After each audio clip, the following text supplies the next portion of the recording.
Hi, Anna from Germany. Thank you for your questions. They are, in my understanding, quite big questions, existential questions. Almost like one of those questions, if I answer them, if I find an answer, then everything will fall into its place.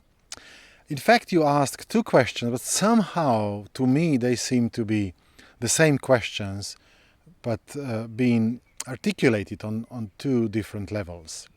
One is, how can I open up to everything there is?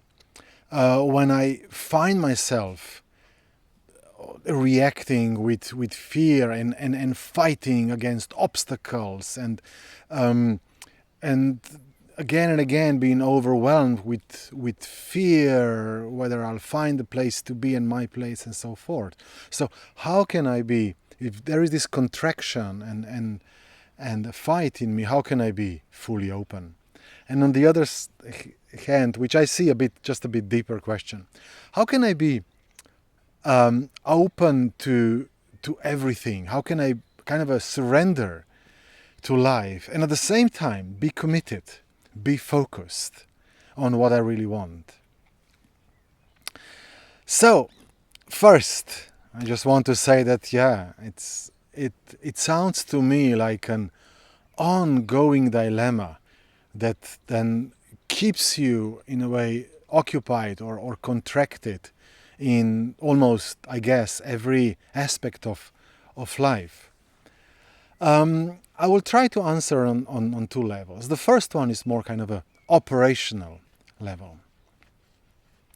Whenever I would find myself having this reaction of either contracting or having this tension in me, wanting to, like fight through barriers, fight through obstacles, and, I would pause or even remember later on, remember these moments, and take some time and try to sense into it and ask myself, what basic premises have I been operating upon?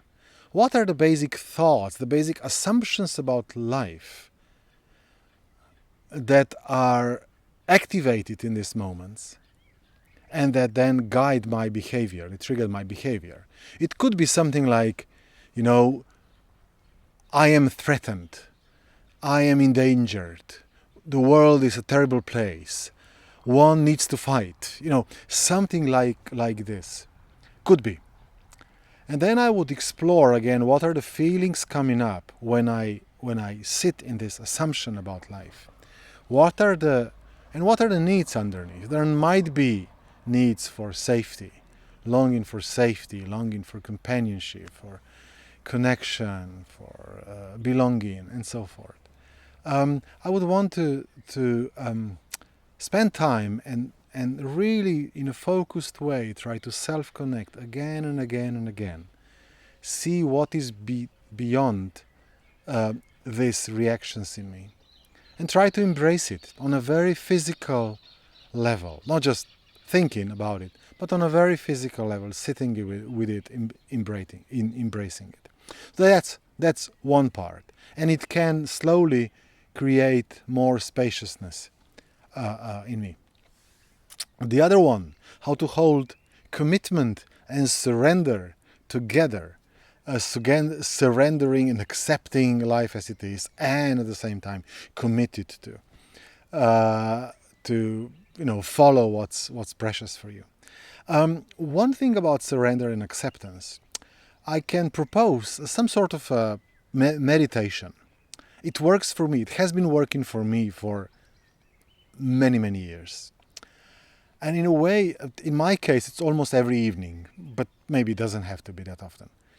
That I would sit in a place where I'm really can be not disturbed. So in my case, it's outside, under the stars, but it can be, whatever place where you feel comfortable with.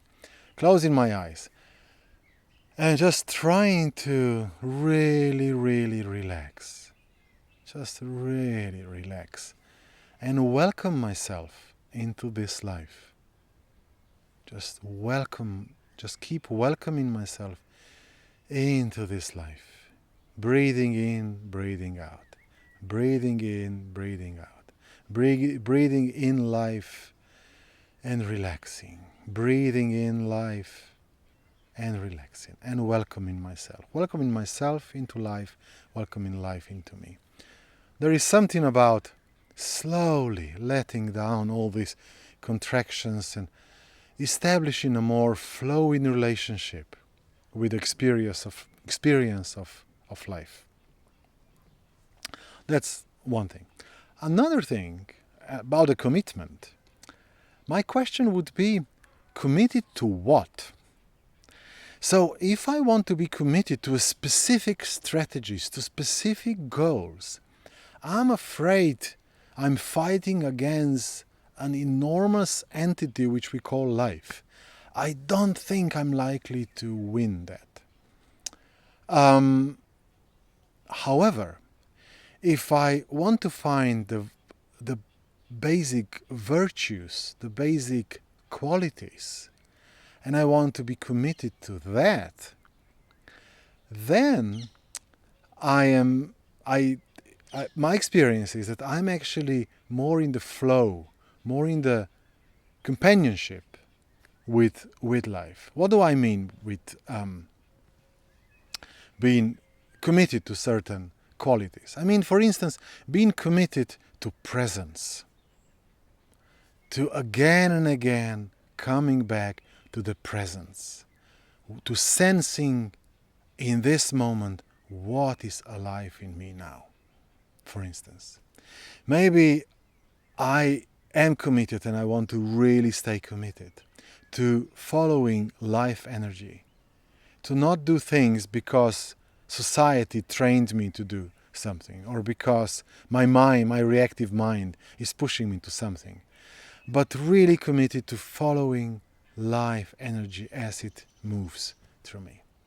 Or maybe I am committed, my heart is committed, and I want to stay committed to non-violence, to finding a way to live with others in a way that works for everybody and that sees everybody as equal. So if I find in my heart commitment to that, and I want to stay committed to those qualities, then I believe it's still gonna be probably a bumpy journey, but I will likely find various strategies how to embody that in a specific moment of time. And then maybe later on, next day, I will embody that a bit differently.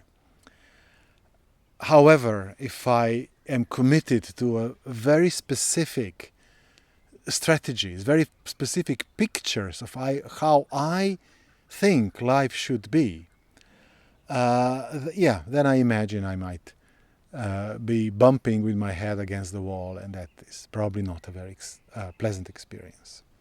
So Anna, I'm hoping this rambling of mine brings some meaning and something useful for you.